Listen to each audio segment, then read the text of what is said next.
अस्सलाम वालेकुम। आप लोगों का मेजर इश्यूज़ जो है ना वो बटर क्रीम के आते हैं, जो मैं रिसेंटली हर कमेंट में मैं नोटिस कर रही हूँ। पहला मसला आप लोगों को आता है कि बटर कौन सा वाला यूज़ करना चाहिए। हम लोग जो यूज़ करते हैं वो नेस्ले का है, नूरपुर का है, एडम्स का है। तो आप लोग उसमें से जो भी आप लोगों को अवेलेबल हो आप लोग ले लें, ठीक है। ऑल्दो महंगे होते हैं लेकिन बनेगी उन्हीं से अच्छी। आप लोग अगर ये ब्लू बैंड या कोई ऐसी लोकल 700-800 वाला उठा के यूज़ करोगे तो उससे तो बटर क्रीम ख़राब हो जाएगी। तो उससे बनाने से बेहतर है कि आप लोग ना ही बनाओ, क्योंकि वो आपका ज़ाया हो जाएगा। उसके बाद आप लोगों का आता है कि हम लोग जब बना के फ्रिज में रख देते हैं तो उसमें बबल्स आ जाते हैं, उसमें वो स्मूथनेस नहीं रहती है।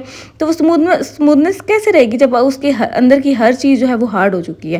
तो उसको एक बार निकालें। गर्मियों में तो मसला नहीं होता, गर्मियों में आप लोग 3-4 घंटे पहले निकाल के रखो तो वो आराम से जो है वो ऐसे ही लिक्विडी फॉर्म में आ जाती है। लेकिन अगर सर्दियां हैं तो आप लोगों को एड़ी चोटी का जोर लगाना पड़ेगा इसको मेल्ट करने के लिए। लेकिन खैर ये मैं डायलॉग ही मारी हूँ। ओवन में रखो इसको तकरीबन 20 सेकंड के लिए या 30 सेकंड के लिए, और आराम से जो है वो इस कंसिस्टेंसी में आ जाता है। आप लोग इस कंसिस्टेंसी में लाओ, कलर्स मिक्स करो, ठीक है। मैं कलर्स आप लोगों के सामने मिक्स कर रही हूँ। सारे मिलीनियम के कलर्स हैं, बहुत मज़े के हैं, वैरायटी भी है इनकी बहुत ज़्यादा कलर्स में। इस वजह से आप लोग अपना मन चाहा जो है वो कलर यूज़ कर सकते हो इसके अंदर। है मुझे बनाना था रेडिश पिंक कलर बनाना था, purple colour sorry orange colour बनाना था, और मैंने बनाना था येलो कलर, क्योंकि येलो कलर जो है वो कपकेक्स में यूज़ होना था और जो केक में यूज़ होना था वो ऑरेंज और रेड कलर था। खैर इस केक की फाइनल लुक इतनी प्यारी थी। उस दिन मैं ऑल्दो लेट हो रही थी लेकिन मैंने कहा चलो आप लोगों को एक जो बेसिक मसला आ रहा है वो मैं आप लोगों को बता दूं।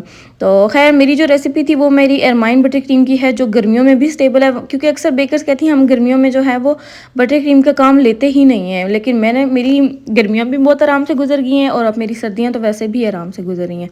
तो एरमाइन बटर क्रीम बहुत ज़्यादा स्टेबल है क्योंकि उसके अंदर चॉकलेट गनाश होती है, वाइट चॉकलेट गनाश, जो गर्मियों में आप लोग बाहर रखो, एक बार वो स्टेबल हो जाए तो वो दोबारा कभी भी तंग नहीं करेगी, ना वो मेल्ट होगी। और दूसरी उसके अंदर चीज़ होती है मैदे वाला मिक्सचर। मैदे वाला मिक्सचर जैसे ही ठंडा होगा, फॉर एग्जांपल जैसे ही रूम टेम्परेचर पे वो अपनी थोड़ा सा होगा ना, ठंडा होगा, तो वो बहुत ज़्यादा हार्ड हो जाता है। तो रूम टेम्परेचर पे अगर वो हार्ड है तो फिर वो बटर को भी साथ स्टेबल करता है।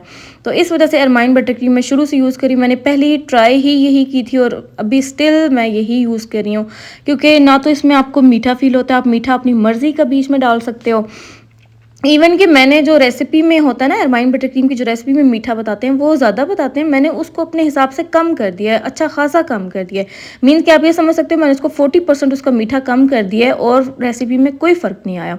तो ये इसका फ़ायदा है, क्योंकि अमेरिकन बटर क्रीम आप लोग ले लो, उसमें आप लोग मीठे की मिकदार जो है वो आपको बटर से ज़्यादा रखनी पड़ती है, अदरवाइज़ उसकी रेसिपी ख़राब हो जाती है। लेकिन एरमाइन बटर क्रीम में ऐसा कुछ भी नहीं है, ना ये मेरे कस्टमर्स को मीठी लगती है ना हैवी लगती है, तभी तो इसके धड़ाधड़ ऑर्डर्स आते रहते हैं। हर लिहाज से मुझे परफेक्ट लगती है, इस वजह से मैंने इसको यूज़ किया है। और हर तरह की डिज़ाइनिंग मैं इससे कर लेती हूँ। ऐसा भी नहीं है कि कोई लिमिटेड बंदा डिज़ाइनिंग कर सके, ये बिल्कुल बाकी बटर क्रीम्स की तरह काम करती है और आराम से हम लोग इससे कुछ भी कर सकते हैं, कुछ भी बना सकते हैं। जितना कुछ मैं बना चुकी मैं कहती हूँ इससे कुछ भी बन सकता है। तो खैर ये हम लोगों ने सारा इसकी कटिंग करनी थी शार्प एजेस के लिए। ये जुम्मे वाला दिन था जिस दिन मैंने जुम्मे के बाद इसको डिलीवर करवाना था, और कस्टमर को ना जो कपकेक्स चाहिए थे वो बोर्ड पे चाहिए थे। तो उन्होंने जो पिक्चर भेजी थी वो बॉक्स के अंदर थी, मुझे लगा शायद बॉक्स के अंदर ही डालना है इसको, और उन्होंने कहा था कि आपने बोर्ड पे रख के दरमियान में ढोलकी होगी और आसपास कपकेक्स होंगे। लेकिन वो चीज़ जो थी वो मेरे जहन से बिल्कुल निकल ही गई। लेकिन कस्टमर अच्छी थी, उन्होंने कहा था कि खैर है कोई बात नहीं, और जो मैंने वो उस वाली सारी डिकोर के पैसे लिए थे वो मैंने उनको रिटर्न कर दिया। मैंने कहा बाकी एक्सक्यूज़ भी किया, बहुत ज़्यादा सॉरी भी बोला। मैंने कहा मेरी गलती है, मेरा ऐसे दिमाग बस मऊफ हुआ होता है, कभी कभी कुछ समझ नहीं आ रहा था क्या करना होता है। तो खैर उन्होंने बिल्कुल भी उस चीज़ का इशू नहीं बनाया, बहुत लाइट लिया। और केक तो उनके भाई की तरफ से था और वो बहुत उनको अच्छा लगा। कप केक्स उनकी तरफ से थे जिनमें मैंने गड़बड़ कर दी थी, तो उन्होंने कहा कोई बात नहीं, आप ना टेंशन लें। तो बस ऐसे कस्टमर्स मिल जाएँ तो आप लोगों को और क्या चाहिए, जो आपकी गलतियों को भी वो कर दें, अनदेखा कर दें। अच्छा केक को ना शूटिंग के बाद मैं देखा था कि उसमें ना फ्लावर्स एक्स्ट्रा थे, तो मैंने ना कुछ रिमूव कर दिए थे। आप लोग वीडियो में देखना और फिर पिक्चर्स में देखना।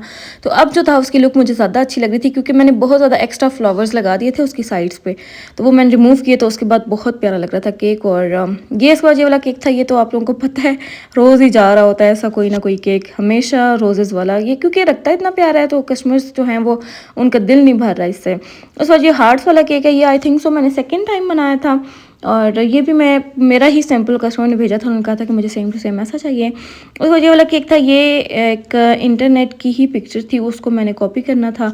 और मस्जिद का मैंने कस्टमर को बता दिया था, मैंने कहा कि इसकी कटिंग वगैरह करने के बाद इसको उतार दीजिएगा, ऐसी बेदबी वगैरह होती है। तो मैं मस्जिद को वैसे भी प्रेफर नहीं करती, लेकिन अगर कस्टमर कहें तो मैं उनको बता देती हूँ कि पहले से आप इसको रिमूव कर देना। उसके बाद ये वाला केक था, इस पर हमने पिक्चर्स लगानी थी। ये एक और था केक उम्रा वाला, इसमें भी मैंने कस्टमर को सेम ही बात की थी, और इसमें जाए नमाज तस्बीह हर चीज़ बनानी थी। और आप लोग भी जो हो ना, जो वीडियोस देख रहे होते हो, अगर आप लोगों को नहीं पता तो आप लोग कटिंग जो है वो किसी ऐसी जगह से किया करो जहाँ पे ये चीज़ें ना हो जिनकी बेदबी हो, और फिर बाद में उसको रिमूव कर दिया करो। खैर, इसके बाद ये वाला केक था, इसकी में राइटिंग इतनी ज़बरदस्त हुई थी, इस हार्ट की शेप इतनी प्यारी आई थी, और इस सिंपल में बहुत ज़्यादा प्यारा लग रहा था। आप लोग खुद भी देखो, और कस्टमर को भी बहुत ज़्यादा नीट लगा था। उस वजह वाली मेरी कस्टमर थी जिन्होंने मुझे शायद सैम्पल पिक्चर भेजी थी, और बस ऊपर राइटिंग उन्होंने बता दी थी, राइटिंग भी बहुत प्यारी हुई थी। उस वजह वाला केक था, ये भी कस्टमर ने सैम्पल पिक्चर भेजी, उन्होंने कहा था सेम टू सेम बनाना है, तो मैंने बस सेम टू सेम, इवन कि मैंने बटरफ्लाइज़ की लोकेशन भी मैंने कॉपी करके भेज दी थी कि कोई भी डिफरेंस ना हो। बस उसमें डिफरेंस ये था कि वो बटर क्रीम में था और ये फ्रेश क्रीम में था, तो बटर क्रीम और फ्रेश क्रीम की जो फिनिशिंग होती है उसमें डिफरेंस आ जाता है। और बाकी इसके बाद ये वाले केक थे, ये बेंटो के साथ 2 कप केक्स थे, और इस तरह करके हम लोगों ने इसको बनाया था। और ये एक और 1 पाउंड का केक था जिसमें कस्टमर ने लिखवाना था हैप्पी बर्थडे डॉक्टर साहब। और ये मुझे अपनी नहीं याद है कि इन्होंने बनवाया था, बस अभी चला गया है। और आपको बताना केक्स कैसे लगे।